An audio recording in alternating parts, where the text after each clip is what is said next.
Hello friends. Welcome back to my channel economics with Deepti. आज के session में मैं आपके साथ डिस्कस करूंगी कॉब डॉगलस प्रोडक्शन फंक्शन। देखिए, बहुत इंपॉर्टेंट टॉपिक है हमारा कॉब डॉगलस प्रोडक्शन फंक्शन का। स्पेशली अगर आप में से जो लोग नेट के लिए प्रिपेयर कर रहे हैं तो उनको मैं एक चीज बता दूं कि इस टॉपिक से बहुत बार बहुत सारे क्वेश्चंस आते हैं। और क्या क्या क्वेश्चन आते हैं अगर आप देखेंगे, मैं आपके साथ ये पीडीएफ शेयर कर दूंगी टेलीग्राम ग्रुप के ऊपर। आप देख लेना कि नंबर ऑफ क्वेश्चंस पूछे जाते हैं इस पर्टिकुलर टॉपिक से। हम वन बाय वन सारे क्वेश्चंस को अटेम्प्ट करने की कोशिश करेंगे। अगर आपको भी ये सारे क्वेश्चंस मेरे साथ सॉल्व करने हैं तो आप मेंबरशिप क्लासेस ज्वाइन कर सकते हैं।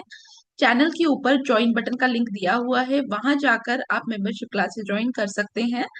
अभी के लिए अगर हम कॉब डॉगलस प्रोडक्शन फंक्शन के बारे में बात करें तो उससे पहले मैंने आप लोगों को काफी सारी टर्म्स पढ़ाई थी।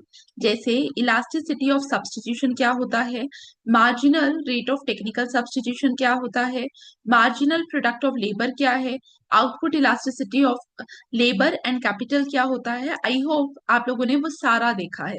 Because Cobb Douglas production function के टाइम हम वो सारी क्लासेस को वापस से यूज करेंगे। और, और अगर आप लोगों ने अभी तक वो क्लासेस नहीं देखी, प्लीज वो क्लासेस देख लीजिए सो दैट आपको चीजें समझ आ सके, आप चीजों को लिंक कर सके। नाउ स्टार्ट करते हैं। हम लोगों ने प्रोडक्शन फंक्शन पढ़ा।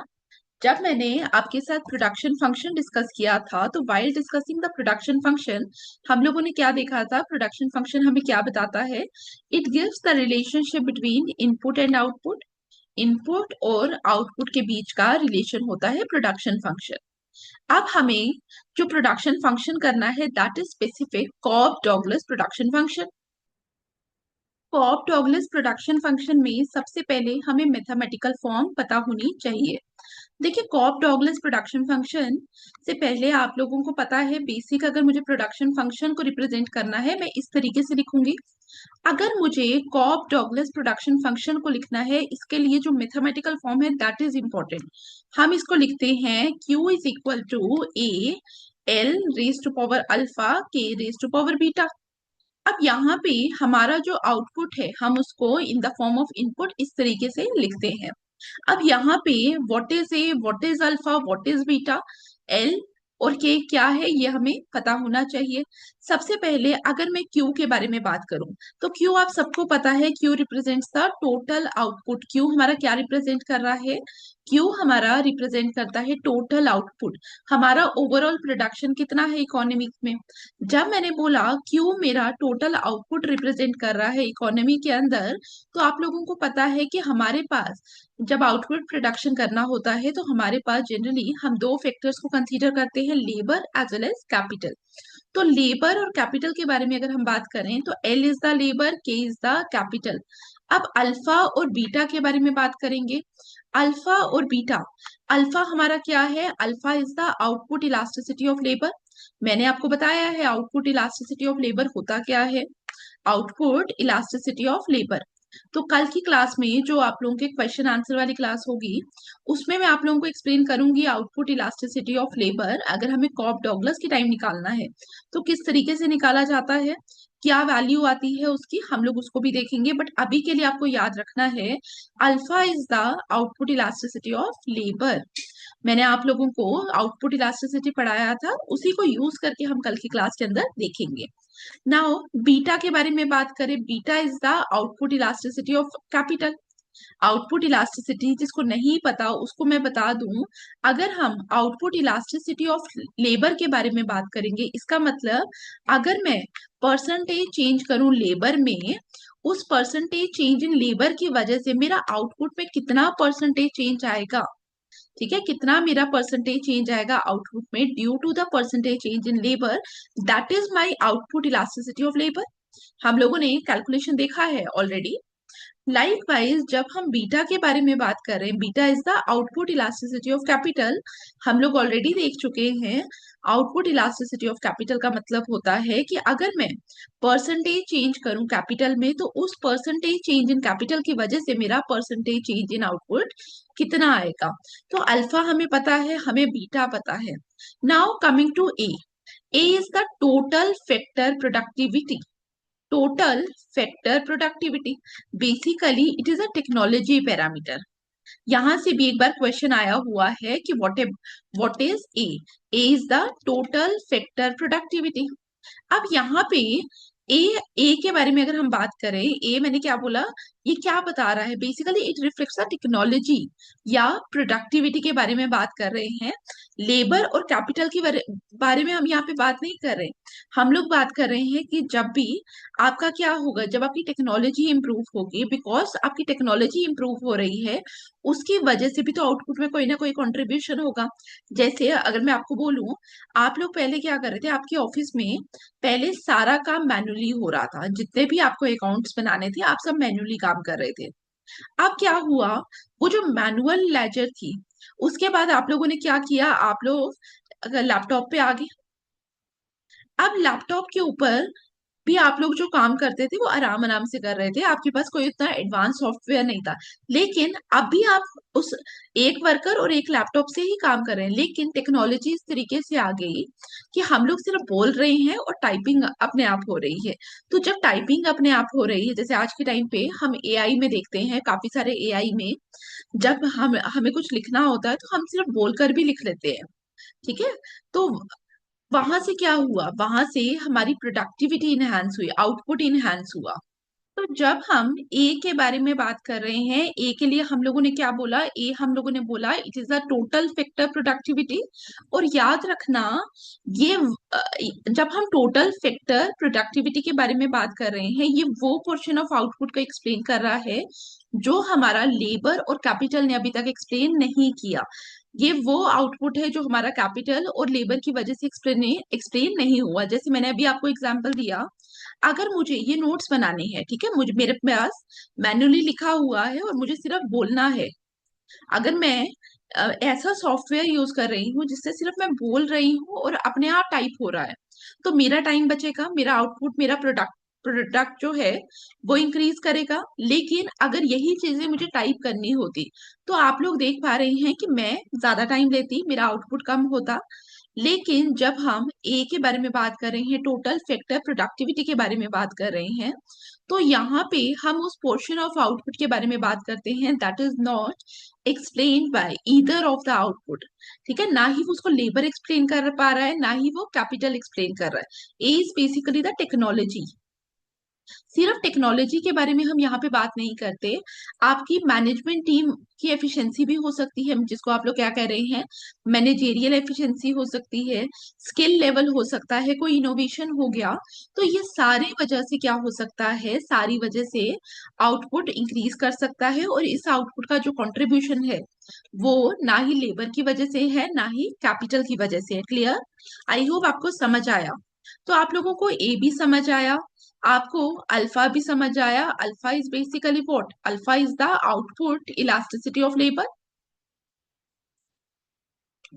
Output elasticity of labour, and beta is what, output elasticity of capital, output elasticity of capital.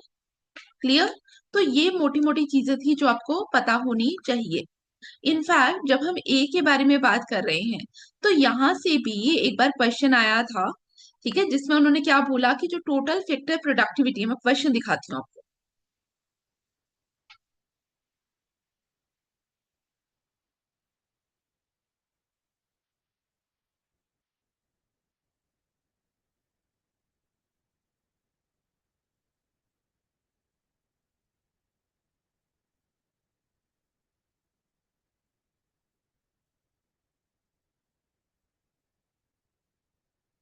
मेरे पास शायद यहाँ पे क्वेश्चन लिखा नहीं हुआ है, बट उसमें जो आंसर था वो ये था, मैनेजेरियल एफिशिएंसी आंसर था। बेसिकली अब मुझे याद भी नहीं आ रहा है वो कौन से पेपर का क्वेश्चन था, बट वहां पे क्या था कि जो हमारा A that is the total factor productivity है, वो किसको रिफ्लेक्ट करता है।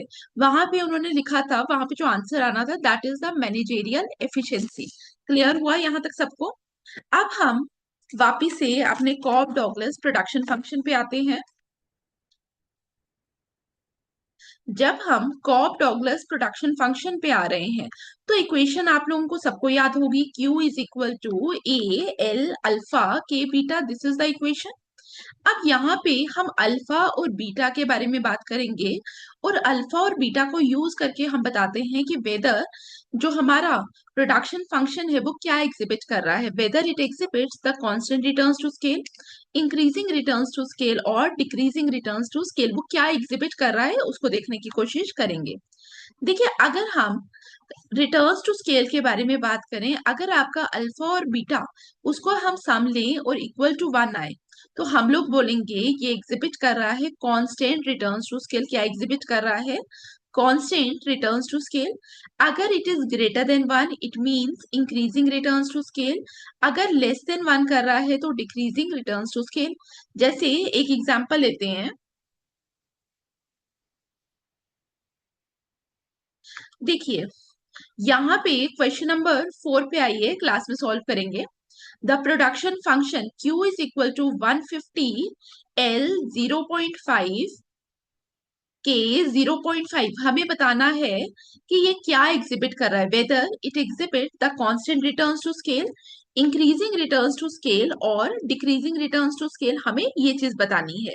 अगर आप अगर आप इसको देखेंगे, हमें क्या करना है, अल्फा हमारे पास है 0.7, बीटा हमारे पास है 0.5, तो अल्फा प्लस बीटा करेंगे तो it comes to be 0.5 plus 0.7, it comes to be 1.2।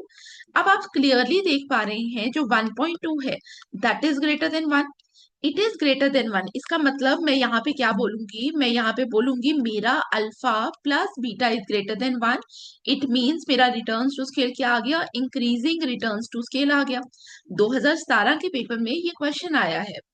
ठीक है, तो अगर अब आपसे मैं पूछूं, आपको मैं कोई भी प्रोडक्शन फंक्शन दे दूं, आप मुझे बता पाएंगे whether it exhibits constant returns to scale, increasing और डिक्रीजिंग, बता पाएंगे? जैसे अगर मैं प्रोडक्शन फंक्शन चेंज कर दूं, मैं यहाँ पे लिख दूं Q is equal to 200 L 0.5 के 0.5, आप मुझे कमेंट बॉक्स में बताइए इसका आंसर क्या होगा। Whether it exhibits constant returns to scale, increasing और डिक्रीजिंग, कैसे करेंगे, अल्फा हमारे पास क्या है 0.5, बीटा हमारे पास है 0.5, alpha plus beta is equal to 0.5 plus 0.5 1, 1 का मतलब कांस्टेंट। क्लियर, यहां तक सबको समझ आया? अगर मैं इसकी वैल्यूज को और चेंज कर दूं, 0.4 कर दूं और 0.5 कर दूं, तो आप कैसे करेंगे, 0.4 plus 0.5 it comes to be 0.9 which is less than 1, मतलब decreasing returns to scale. Clear हुआ यहाँ तक? यहाँ तक सबको समझ आया? ठीक है, तो अब आपको अल्फा भी पता चल गया, बीटा भी पता चल गया, अल्फा प्लस बीटा भी पता चल गया, सबको पता चल गया। अब फैक्टर सब्स्टिट्यूटेबिलिटी के बारे में भी बात करेंगे। हम लोगों ने इलास्टिसिटी ऑफ सब्स्टिट्यूशन पढ़ा था। इलास्टिसिटी ऑफ सब्स्टिट्यूशन में मैंने आपको क्या बताया था, इलास्टिसिटी ऑफ सब्स्टिट्यूशन के अंदर मैंने आपको बताया था कि हम लोग क्या बात करते हैं कि किस ईज से हम लोग लेबर और कैपिटल को आपस में सब्स्टिट्यूट कर सकते हैं। अगर हम किसके बारे में बात करते हैं, अगर हमारा हमारा जो इलास्टिसिटी ऑफ सब्स्टिट्यूशन है, अगर वो हाई होती है, उसकी वैल्यू हाई है, उसका मतलब क्या था, हाई होने का मतलब कि हम बड़ी आसानी से लेबर और कैपिटल को आपस में क्या करते हैं, सब्स्टिट्यूट कर सकते हैं। जैसे मैंने आप लोगों के साथ जो कल पीडीएफ शेयर किया था उसमें मैंने एक एग्जांपल दिया था आपको, electricity and coal for heating purpose, दोनों को हम सब्स्टिट्यूट कर सकते हैं। अगर हमारे पास इलेक्ट्रिसिटी नहीं है तो आप क्या कर सकते हैं, आप गैस पे खाना बना सकते हैं, चूल्हे में खाना बना सकते हैं। तो हीटिंग पर्पस के लिए चाहे आप माइक्रोवेव को यूज कर रहे हैं, चाहे आप गैस को यूज कर रहे हैं, तो हमारा इजिली हो सकता है सब्स्टिट्यूट। लेकिन अगर आपकी इलास्टिसिटी ऑफ सब्स्टिट्यूशन वो लो है, उसका मतलब क्या होता है, लो का मतलब है इट इज जो फैक्टर्स ऑफ प्रोडक्शन है they are very difficult to substitute, very difficult to substitute. जैसे हमने देखा था कल, लैंड और लेबर, फार्मिंग के केस में अगर हमने बात की थी, तो लैंड और लेबर क्या थे, जहां पे value of elasticity of substitution क्या थी, दैट इज वेरी लो, पढ़ी थी हम लोगों ने, तो वो वाली क्लास पढ़ लेना। ठीक है, क्योंकि क्वेश्चन आंसर में वो सारी क्लासेस को यूज करके ही हम बात करेंगे। अब हम कॉक डॉगलस के बारे में बात करें तो इलास्टिसिटी ऑफ सब्स्टिट्यूशन की वैल्यू क्या आती है, 1 आती है।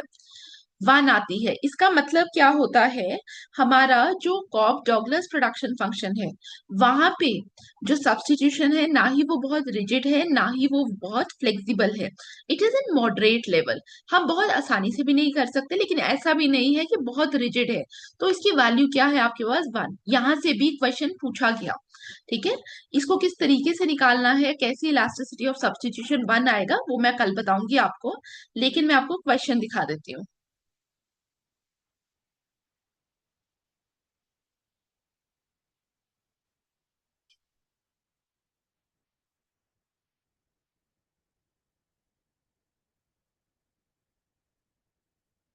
क्वेश्चन नंबर 9 को देखो।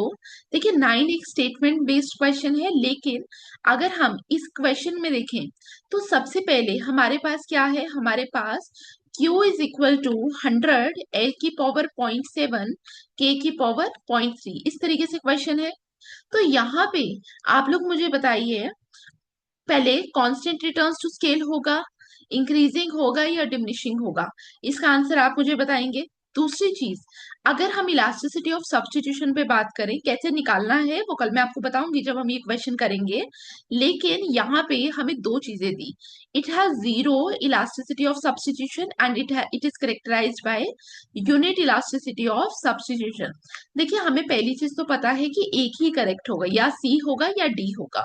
तो सी तो इनकरेक्ट है, बिकॉज जब हम कॉब डॉगलस प्रोडक्शन फंक्शन के बारे में बात कर रहे हैं तो हमें क्या पता होना चाहिए, it is characterized by unit elasticity of substitution. Clear. और फंक्शन, अब इलास्टिसिटी ऑफ सब्स्टिट्यूशन मैंने आपको बता दिया। होमोजेनिटी पे बात करेंगे, the function is homogeneous of degree alpha plus beta. Clear, यहां तक सबको समझ आया? ठीक है। तो अगर आप मैं आपसे कॉब डॉगलस प्रोडक्शन फंक्शन के बारे में पूछूं, मोटा मोटा आपको क्या पता होना चाहिए ये मैं बता रही हूँ। ठीक है, हमारे पास कॉब डॉगलस प्रोडक्शन फंक्शन को हम कैसे रिप्रेजेंट करते हैं, Q is equal to A L alpha K beta. Q is the total output, A is the total factor productivity, L is the labour, K is the capital. Alpha और beta को हम exponents भी कहते हैं, कई बार क्या लिखा होगा, exponents. Alpha and beta is what, alpha and beta are the exponent. अब जिनको एक्सपोनेंट्स के बारे में नहीं पता होता मैं उनको बता दूं, हम लोगों ने प्रोडक्शन फंक्शन में क्या लिखा, एल की पावर अल्फा। ठीक है, तो एक्सपोनेंट क्या होता है, एक्सपोनेंट मैथमेटिकल टर्म्स में एक नंबर होता है जो ऐसे लिखा होता है, रेज टू पावर की फॉर्म में जो नंबर लिखा होता है ना किसी और नंबर के ऊपर, that is known as exponent. Clear. तो जब हम एक्सपोनेंट के बारे में बात कर रहे हैं तो अल्फा और बीटा को हम एक्सपोनेंट कह रहे हैं, it is a mathematical term. अब अल्फा और बीटा क्या है, अल्फा और beta denotes the output elasticity. Alpha denotes the output elasticity of labour, beta denotes the output elasticity of capital. Clear. तो लेबर और कैपिटल भी पता चल गया। Elasticity of substitution is equal to one in case of Cobb Douglas production function. ठीक है, clear. तो class यहीं पे खत्म करूंगी। पीडीएफ में दोनों आपके साथ शेयर कर रही हूँ, लेक्चर वाली भी और साथ में जो एमसीक्यू वाली पीडीएफ है वो भी शेयर कर रही हूँ। अगर आपको इन क्लासेस के अंदर पार्टिसिपेट करना होगा तो आप मेरे साथ जुड़ सकते हैं टेलीग्राम ग्रुप के ऊपर, सो दैट कोई भी नया अपडेट आए तो आपको मैं उसके बारे में आप लोगों को वहां पे पता चल जाए। तो क्लासेस आप लोगों को कॉब डॉगलस की सारी मिलेंगी, सारी क्लासेस वन बाय वन मैं आपके साथ शेयर करूंगी। ठीक है, तो आप लोगों को क्लास के बाद लिंक मिलना स्टार्ट हो जाएंगे टेलीग्राम ग्रुप में। अगर आप लोगों को भी क्वेश्चन सॉल्व करने हैं तो आप मेरे साथ मेंबरशिप क्लासेस ज्वाइन कर सकते हैं। नॉमिनल फी है 89 रुपीज की, तो आप उसको ज्वाइन करके एक्सेस ले सकते हैं। Thank you for watching, see you in the next class. Thank you.